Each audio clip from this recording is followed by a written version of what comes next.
Барлықтарыңызға сәлем достар. Бүгін духовкада пісетін өте жеңіл әрі дәмді тіл үйіретін тағамның рецебімен бөліскім келіп отыр. Каналымызға тіркеліп, лайк басып, қолдау көрсетуді ұмытпаңыздар. Бүгін сіздерге тауық етін духовкада пісірудің оңай жолын көрсететін боламын. Ең алдымен тауық етін алып, жақсылап турап аламыз. Біз оны 30 минут маринаттауымыз керек, сондықтан оған дәміне қарай тұз, қара бұрыш, соя соус, томат немесе кетчуп қосасыздар. Және де майонез қосып, жақсылап араластырамыз. Бұның үстіне ұсақтап туралған чеснокты салып жүрсеңіздер, өте дәмді шығады. Осылай жақсылап араластырып алып, 30 минутқа маринаттап бетін жауып қойып қоямыз.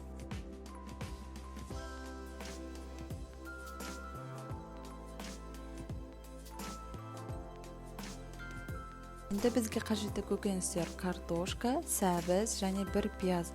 Осы заттар жеткілікті болады. Ең алдымен картошкамызды алып, ірі қылып турап шығамыз.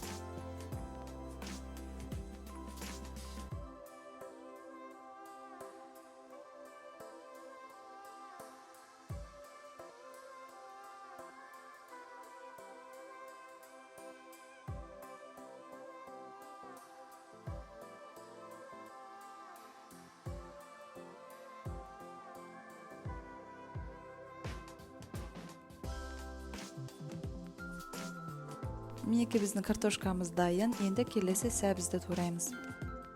Картошканың көлемімен қарағанда 2 есе кішкентай болуы керек.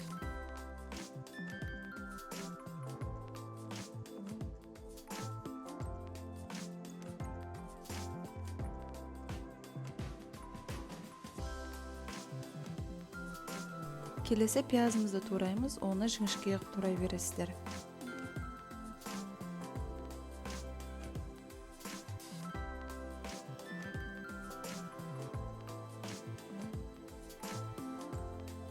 Барлық затымызды турап алдық. Осыны бір ыдысқа салып, үстіне дәміне қарай тұз, қара бұрыш, сұйық май қосып жақсылап араластырамыз.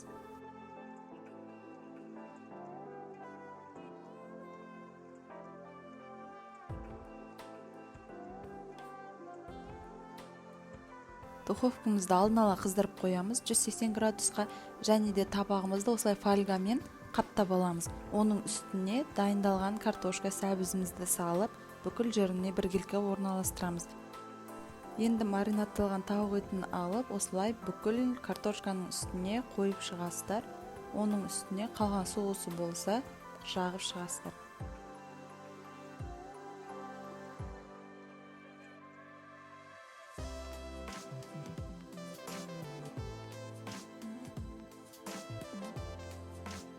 Тағамыздың бетін фольгамен жақсылап жауып, қызып тұрған пешке 1 сағатқа қоямыз 180 градуста.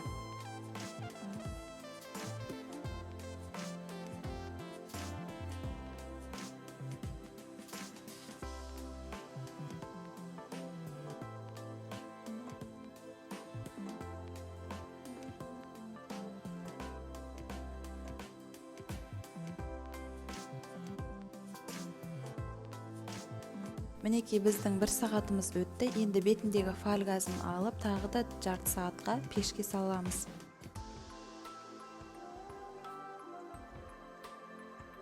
Мінеки достар, біздің оңай әрі тез жасалатын кешкі тамағымыз дайын.